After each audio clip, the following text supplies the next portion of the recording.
Hola, Dios les bendiga. Bienvenidos a la clase número 9 de la materia de Hebreos. En este caso estaremos hablando acá de un tema que dice superioridad en privilegios y responsabilidades.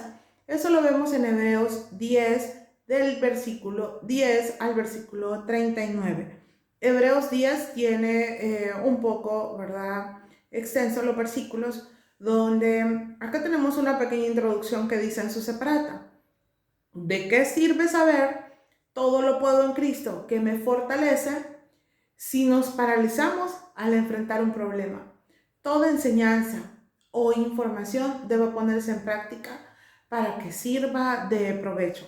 Totalmente de acuerdo. De verdad, cada cosa que nosotros aprendamos tenemos que tratar de ponerlo por obra. Es decir, en nuestra vida, o si es algo que podemos enseñarle a otros para que ellos también puedan poner en práctica. Estoy hablando acerca de nuestra familia, de las personas que están cercanas a nosotros, en nuestro trabajo, ¿verdad? Podemos nosotros influenciar de una manera positiva en sus vidas para que realicen cosas buenas, beneficiosas para su vida. Dice, en este pasaje se comienza a enfatizar el aspecto práctico de la vida cristiana con el fin de aplicar la enseñanza que se ha venido dando.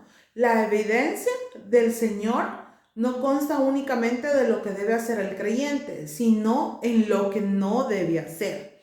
Es muy interesante de verdad esta clase porque está dividida en estas dos cosas: en lo que nosotros debemos de hacer y en lo que no debemos de hacer, y en lo que Dios hace por nosotros. Dice, la voluntad de Dios se cumple en el sacrificio único. Eso lo vemos en Hebreos 10, del 10 al 18.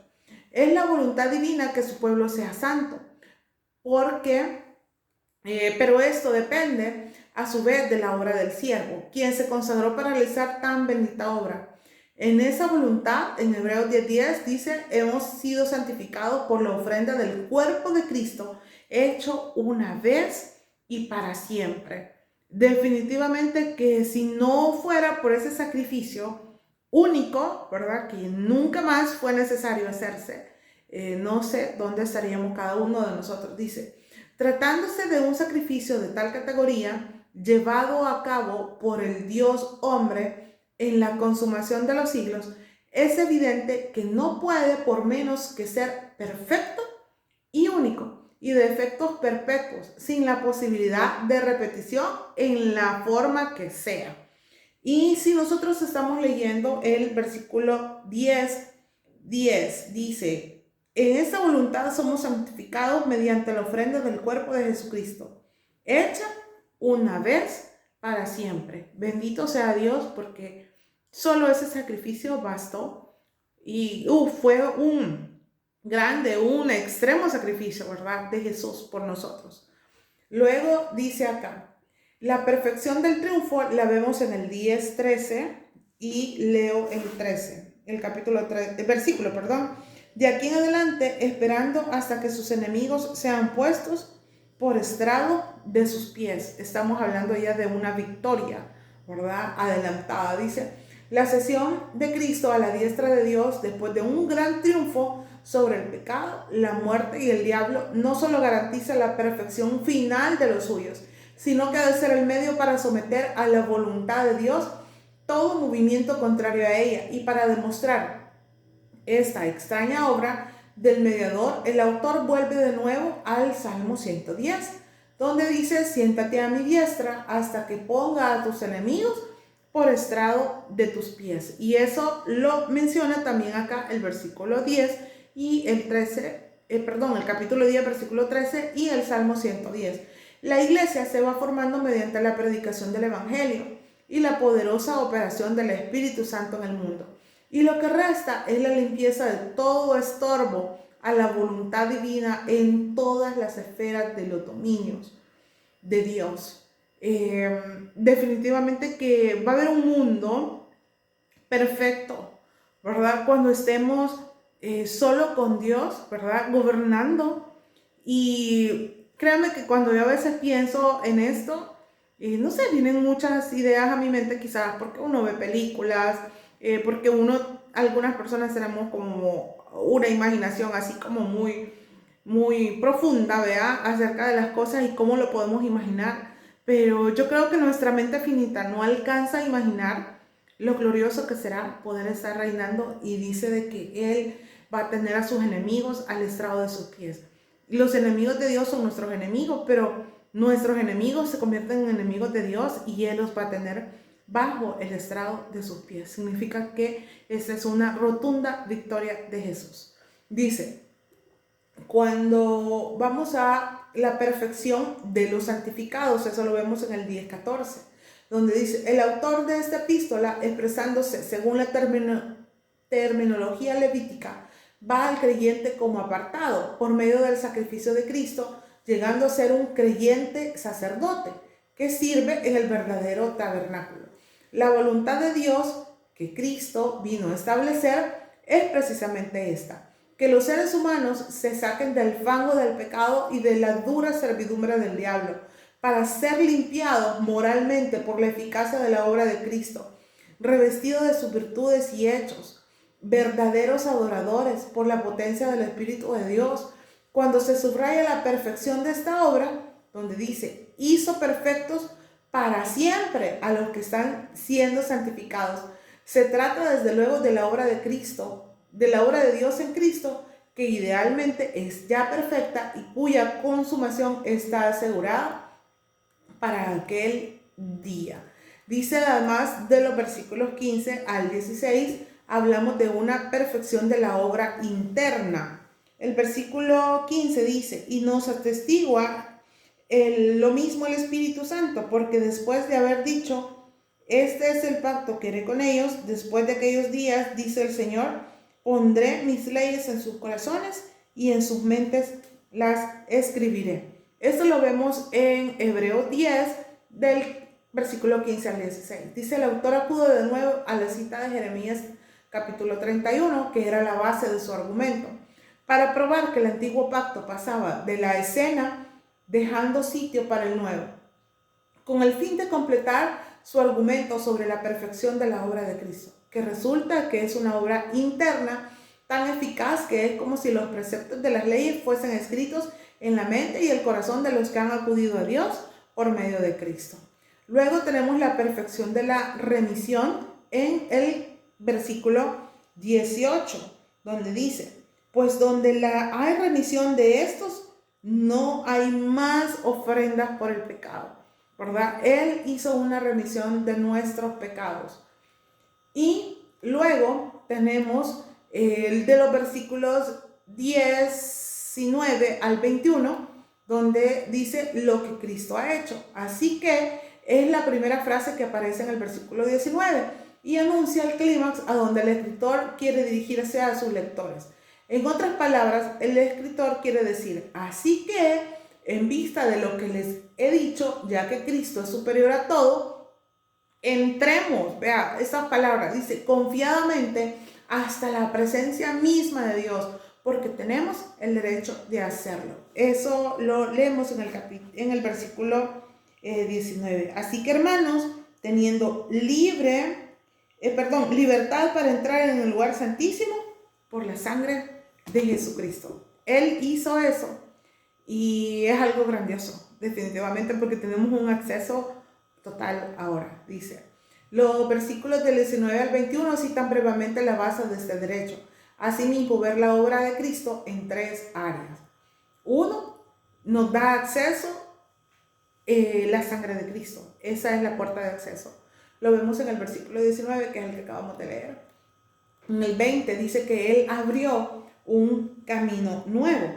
Dice, por el camino nuevo y vivo que Él nos abrió a través del velo, esto es, de su carne. Este versículo dice que nosotros entramos en la presencia de Dios a través del velo, es decir, a través de la carne de Jesús. Según este pasaje, el velo es el cuerpo de Cristo. De esta manera, el hombre puede llegar verdaderamente a la presencia divina, ya que Jesús abrió el camino que nos conduce hacia Dios. Bendito sea Jesús, porque hizo eso por nosotros, por amor a nosotros. Y de la misma manera Dios. Y en el versículo 21 dice que Cristo es nuestro sumo sacerdote. Este ministerio específico de Jesús ahora se refiere a Él como representante o intermediario entre el Señor y el hombre. Cristo no solamente nos abre el camino a Dios, sino también nos introduce a su presencia a través de su oficio de sacerdote. Por esta obra ya no hay nada que impida llegar a la presencia del Padre Celestial y ahora tenemos libre acceso al lugar santísimo. Y definitivamente que tenemos que usar ese acceso que tenemos. Muchas veces creemos que Dios está como muy lejos de nosotros, o que Dios, si está en el cielo, no nos va a escuchar. Definitivamente que tenemos un libre acceso. Antes tenía que haberse un sacrificio para poder orar y pedir por los pecados, que pedir perdón a Dios por los pecados. Ahora no. Solo basta que nosotros nos arrodillemos en cualquier lugar, o estemos sentados en un lugar o parados, como sea, no importa. Vea, pero Dios ve el corazón de nosotros y simplemente le pedimos perdón a Dios y nos alejamos del pecado y automáticamente tenemos acceso a ese lugar maravilloso. Lo que el creyente debe hacer lo vemos de los versículos 22 al 25. Dice, acercarse a Dios confiadamente. Eso lo vemos en el 10:22, donde dice, acerquémonos con corazón sincero, en plena certidumbre de fe, purificados los corazones de mala conciencia y lavados los cuerpos con agua pura. Acercarnos a Dios confiadamente es clave, saber de que de verdad Él nos ayuda en la enfermedad, Él nos ayuda en nuestras necesidades financieras, Él nos ayuda en nuestra necesidad emocional, en nuestra necesidad espiritual. Lo único que nosotros tenemos que hacer es acercarnos confiadamente, ¿verdad? Luego dice mantenerse firme en el 10:23. Leemos el versículo 23, dice, mantengámonos firmes sin fluctuar la protección de nuestra esperanza, porque fiel es el que prometió. ¿Y quién prometió? Dios. Entonces Él será fiel con nosotros. Dice, esta segunda aplicación tiene que ver con la firmeza en la fe cristiana. Mantengámonos es un mandato, no es una sugerencia. El versículo 23 dice algo más que esto, y es sin fluctuar. Los creyentes destinatarios de esta carta estaban dudando y siendo tentados para regresar al judaísmo. Así que estaban en la misma situación que las personas que han recibido a Cristo y que se encuentran en su antigua manera de vivir casi irresistiblemente. Por esta razón, la carta está llena de advertencias y palabras de ánimo a la firmeza y fidelidad. La última parte del versículo 23 nos da ánimo diciendo, porque fiel es el que prometió.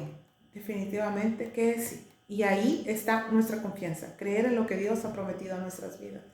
Luego dice que también el cristiano debe de considerar a los débiles. Eso lo vemos de los versículos 24 al 25. Es una exhortación que va dirigida a los destinatarios maduros, con objeto de que ayudarán a los más débiles a no regresar al judaísmo. Acuérdense que esta es como la razón principal de la escritura de este libro, ¿verdad? De la carta a los hebreos. En el versículo 25 dice, no dejando de congregarnos. No está hablando de ir a la iglesia directamente. La exhortación en este contexto es no dejen de dejar la comunión con los creyentes para regresar al judaísmo, porque haciéndolo se les quitará la tentación de volver a sus antiguos ritos. Eso le estaba queriendo decir. O sea, no es tanto de asistan a la iglesia, yo creo que esa es la cita que más hemos usado para eso, pero tiene mucha lógica y mucha razón.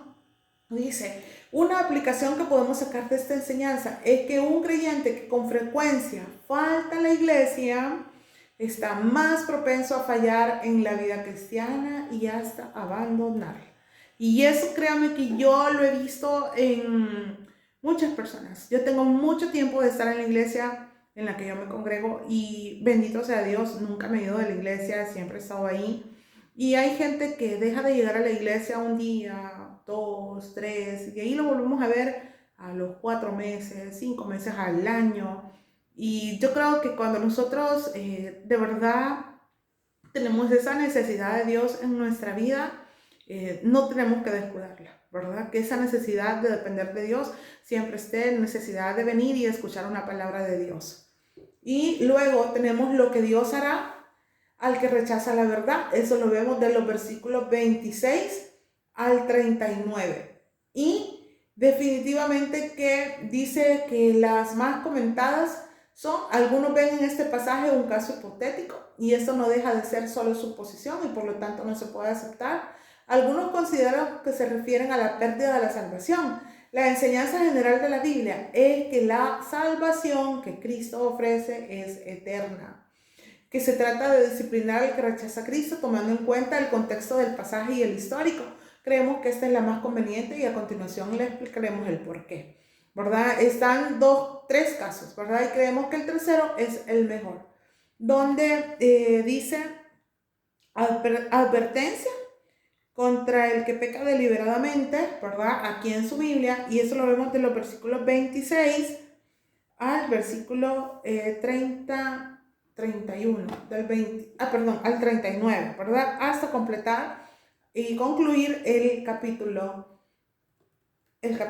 10. Dice, el pecado, según el juicio de Dios, merece una severa disciplina. Y por eso el versículo 27 dice, una horrenda expectación de juicio. Pero, ¿en qué consiste este juicio? Si un creyente judío regresa al judaísmo, tendría que aceptar, dice, el sistema ritual levítico con todas sus ceremonias en el templo en que se encontraba en Jerusalén, ciudad que estaba bajo un juicio pronunciado por Cristo. Entonces, si los destinatarios no hacían caso de esta exhortación y regresaban, estarían bajo el mismo juicio físico que la ciudad, misma que según la historia fue destruida en el año 70 después de Cristo. De esta manera se cumplió el juicio anunciado por Cristo contra ella. En el versículo 28 dice que se apela a un principio del Antiguo Testamento. Dice, el que viola la ley de Moisés por el testimonio de dos o de tres testigos, muera irremisiblemente. Dice, para comprobar el castigo que merece el hombre que rechaza o niega la verdad, ya que se escribía para judíos, expone una ilustración de la ley mencionada que hacer esto provocaba la muerte física. Entonces, si Dios mandó este castigo, dice, a los que rehúsan someterse a la ley de Moisés, cuánto más al que pisoteare al Hijo de Dios. Definitivamente, si comparamos a Dios y a Moisés, sabemos que el Hijo de Dios, ¿verdad? Jesús, tiene más valor. La base, dice, para este juicio la encontramos en los versículos 30 y 31 y tiene que ver con la justicia divina. Si leemos el 30, dice, pues conocemos al que dijo, mía es la venganza, yo daré el pago, dice el Señor, y otra vez el Señor juzgará a su pueblo. Horrenda cosa es caer en manos del Dios vivo. Definitivamente que sí, así que nosotros sabemos que lo mejor que nosotros podemos hacer es de tratar de mantenernos en el camino correcto, seguir lo que Dios tiene para nosotros. Muchas veces quizás nos podemos alejar, porque sí lo hacemos, ¿verdad? Tal vez no yendo de la iglesia siempre, pero nos alejamos en nuestro pensamiento, en nuestra mente, en nuestra oración, en nuestro tiempo de comunión con Él, en tantas cosas. Entonces a veces estar en una iglesia no es garantía de que usted esté cerca de Dios. La garantía de estar cerca de Dios es su tiempo de adoración, su tiempo de comunión con Dios, de lectura de la palabra, que no es fácil tenerlo. De verdad que no es fácil porque estamos rodeados de tantas cosas por hacer, pero tomarnos 5 minutos, 10 minutos cada día para orar, creo que es un buen comienzo, ¿verdad? Para poder hacerlo. Entonces dice acá, la solución al problema de los destinatarios la encontramos en el versículo 36. Es necesaria la paciencia. No estaban en una situación fácil porque estaban pasando por persecuciones a causa de su fe. Y por eso no se les daban esas palabras de ánimo. Un creyente genuino no es el que retrocede, sino aquel que tiene fe y la aplica en los momentos difíciles. Ahí es donde nos damos cuenta en quién nosotros hemos creído. Gracias por llegar hasta acá. Que Dios le bendiga.